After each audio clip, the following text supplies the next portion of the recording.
अंडारे तो आपण मैंने विभिन्न प्रकार रेसिपी बनाउथिबे। कम समय रे सहज उपाय रे बनि जाउथिबा अंडार गोटे सुंदर रेसिपीटे आज मु आपण मानक सहित शेयर करबी। रुटी पूरी परोटा सबुथिरे खाइबा पई बहुत ही बढ़िया लागिथाए। अंडा तरकारी अंडा झोल तो आपण माने एमिति सब बेले घरे बनाउथिबे। थरे आपण माने अंडार तयारी ए रेसिपी को निहाती ट्राई करंतु। नमस्कार, मु रश्मि यूट्यूब रे आपण समस्तंकु स्वागत। आशा करुच्ची आपण मानकु आज रेसिपी वीडियो निश्चय पसंद आसीबो। वीडियो को संपूर्ण देखिबा पई अनुरोध। एबे चलंतु स्टार्ट करिबा आजिर रेसिपी। प्रथमे गोटे जगार चारिटा अंडा फटे नेथिली। एबे सेथिरे अल्प टिके लूण दे याकु आमे भलो भाबरे मिसेई नबा। सांग माने आजिर एही रेसिपी वीडियो को आपण माने को जगारु देखुचंती कमेंट करी निश्चय जणैबे, जहाँ फल कि मुझे आपण मानक धन्यवाद दे पारिबी। अंडा को भल भाव में गोल सारा पर गैस उपर गोटे पैन बसई पैन में 2 चमच हम सोरिष तेल देती। तेल को भल भाव में गरम करनबा। तेल भल भाव में गरम हो सारापर गोल रखि अंडा को ये देदेबा। जमी आम आमलेट बनाती ना से टाइप बनइबा, किंतु ये अंडा को आम छोट छोट टुकड़ा करनबा। ये देखिपे अंडार गोटे फल हो सारापर अंडा को मुझे लौटे छोट छोट खंडे भांगी नौची। एमती छोट छोट टुकड़ा करना भल से आम भाजवा। अंडार दुई पट साइड बढ़िया भाव में भाजी हो गला आम अंडा को गोटे प्लेट को काढ़ी नबा। पाखापाखि 1 ରୁ 2 मिनिट पर्यंत मीडियम फ्लेम रे आकु भाजी। 1-2 मिनिट पर ये देखिपे अंडा पर हल्का हल्का कलर आसीगला। अंडा पूरा भल भाव में भाजी गला। अंडा एमती भल भाव में भाजी सारापर ये अंडा सबको आम गोटे प्लेट को काढ़ी नबा। अंडा सबको प्लेट को काढ़ी सारापर एबे अंडा को आम रखी नबा साइड रे। से पैन रे एबे मु दे दूची 1 चमच हम तेल। 1 चमच तेल दे सारापर तेल को प्रथमे भल भाव में गरम करनबा। तेल भल भाव में गरम हो सारापर एठी मु देबी पियाज। तो मुझे गोटे पियाज को 4 खंड लेखारे करी काटी नेथिली। देखिपे पियाज पूरा बड़ बड़ खंडे कटा होईची। एबे पियाज को दे सारापर एठी हम देबा कैप्सिकम। एठी मु फाळे कैप्सिकम नेथिली, ता सहित नेथिली गोटे टमाटो। पियाज कैप्सिकम टमाटो को एठी आमे भाजिबा। बिल्कुल भी पियाज कैप्सिकम टमाटो को अधिक समय भाजबेनी। पाखापाखि 1 ରୁ 2 मिनिट पर्यंत आके मु हाई फ्लेम रे टिके खाली एपट सेपट कर नौची। पियाज कैप्सिकम टमाटो को अधिक समय भाजीदेले जितेबाला यहाँ सीझीज ना पूरा नरम हो, जोटा खावाई बिल्कुल भी भल लगे। टिके कंचा कंचा थिले खावाई बहुत ही बढ़िया लगी थाए।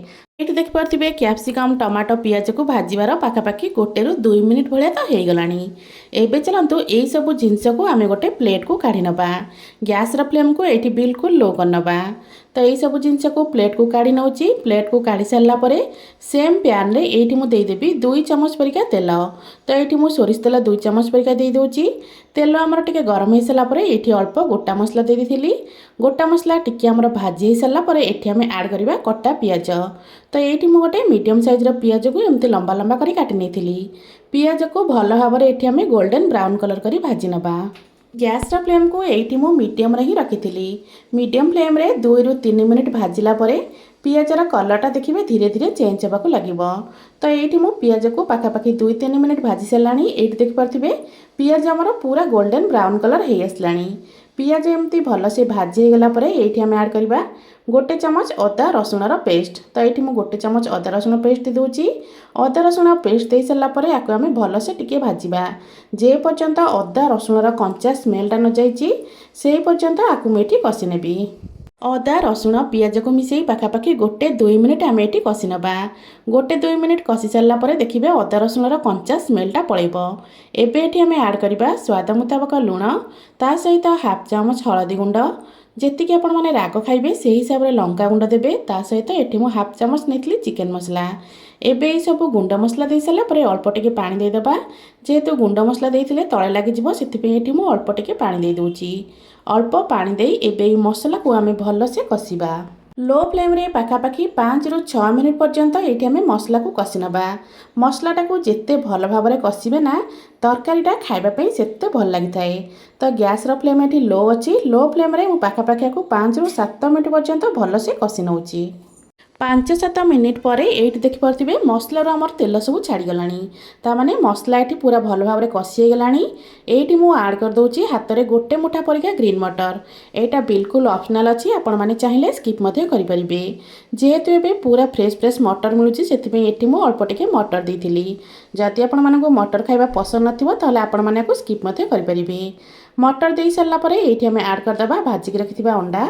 अंडा को दे सारा पर मसला सहित अंडा को पाखापाखि 1 ରୁ 2 मिनिट पर्यंत आम टिके कषि नबा।